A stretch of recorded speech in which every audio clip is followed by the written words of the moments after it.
One of the great pleasures that I've had the recent ability to do is to judge some of the essay contests that NASA has had. And one of those that is currently being judged, that had some recent submissions, was called the Artemis Moon Pod Challenge. And the idea is to imagine a future with astronauts going to the moon. What are these people going to be like? What kinds of things are they going to do while they're on the moon? And then what kind of things are they going to leave behind so that people who come in the future can make things even better? So while I was judging this, I decided that I had some thoughts about this myself. I figured you guys may be interested in those as well. So what will the crew look like? Well, the initial crew, the only thing that we really know is going to be two people, a man and a woman. They're presumably going to be landing on the south pole of the moon, although there's some rumor as to whether or not that will happen. But for simplicity, let's talk about the later crews, the 4 people crews that are going to be coming after that. What will they look like? Well, you're going to have at least 2 dedicated astronauts that have been working for a long time to make that happen. Most of the crew has already been working there. Those will be the commander and pilot, who are the 2 primary people who will be navigating the spacecraft to land on the surface. They're going to be trained to do some kinds of science experiments, but it'll probably be the other 2 that will do the primary lifting. This is pretty similar to how, say, a Dragon capsule for the Commercial Crew Program is filled, and presumably the same way that a Starliner will be filled later in the future as well. You're going to pick people who have the ability to make this kind of stuff happen. And you got to have people to be behind the wheel who really know what they're doing. So these are going to be dedicated astronauts. They've been working towards that goal for years. With them, you're going to have probably a couple of scientists. They're going to be doing a couple of different things. One of them is to take a kind of snapshot of the health of the humans that are there. With a week-long mission, I bet you they do stuff like take blood and are measuring the vitals and other things like that to get a sense of how these missions can increase their time.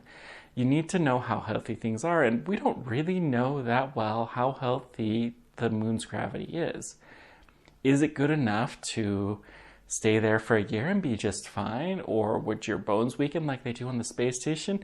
We don't have that realm of gravity, and it's a really interesting piece that will help us to get towards Mars later in the future. No doubt they'll do some experiments like planting, but on the moon, there's some really serious challenges. The moon has a 14-day, roughly, day-night cycle. So you have 14 days of day and then 14 days of night. Planting stuff is going to be really hard. Being on the South Pole, they're going to possibly have a little bit more light, but it's going to be challenging. They're probably going to want to have nuclear power, although on the South Pole of the moon, you could do some kind of solar power because you can just build cables that go there, and I think eventually the base will be solar powered.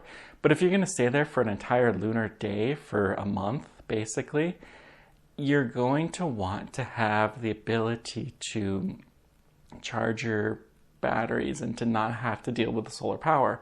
So that pretty much means nuclear power. The first missions, though, they'll no doubt be solar powered and also contain some kind of a fuel cell. These are the experimentations to grow things on the moon. Will help with the people who come later. Maybe they can set up a greenhouse that will have the ability to charge itself.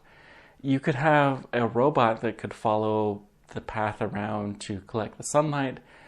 I don't think temperature is much of an issue. The south pole of the moon will be colder than, say, the equatorial regions, but it's not nearly as drastic of effect as on Earth because of the atmosphere. But you're not going to get as much direct sunlight, so it's something to be aware of. When you're in the spacecraft, though, they're going to be heated.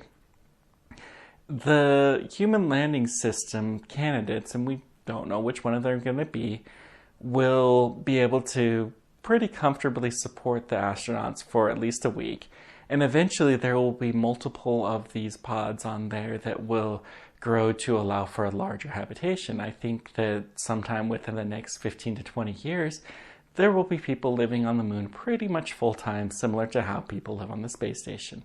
Really hope that's the case. And if we get some of the larger payload stuff like Starship, then that will almost certainly become a reality.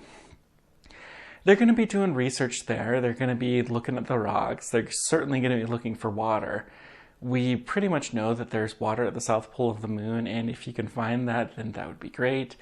It's not going to be pure water. You're going to have to probably heat up some rocks that are going to be mostly icy. You can think of like the snowplows snowplow piles that have a lot of dirt mixed in there with some ice.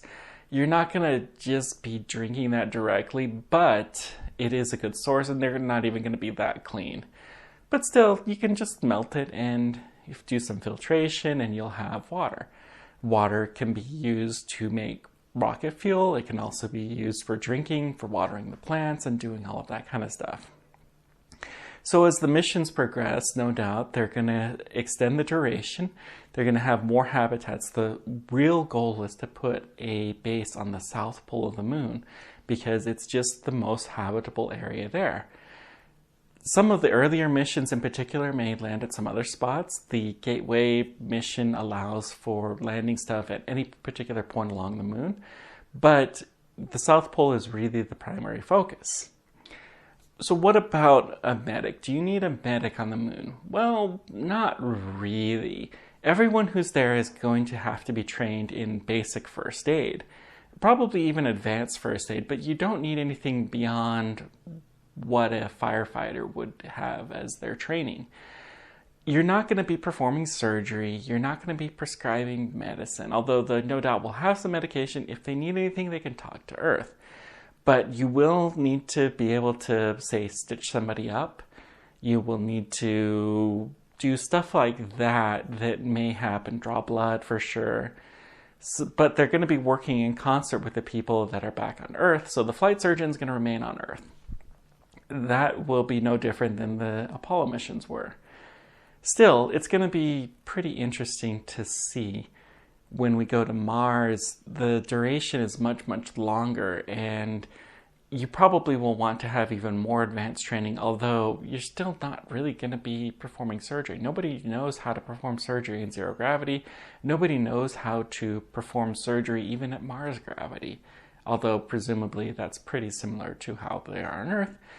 And hopefully they'll check all of the stuff. They'll probably take the appendixes from people so you don't have to worry about that kind of stuff.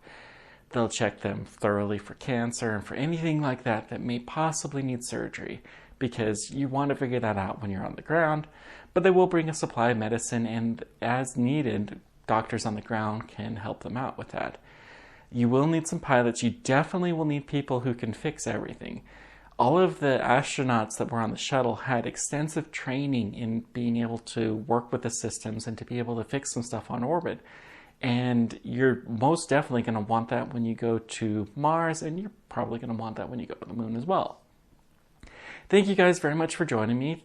Congratulations to all of the people who filled out an essay, and hopefully some of you guys will have some great things to say.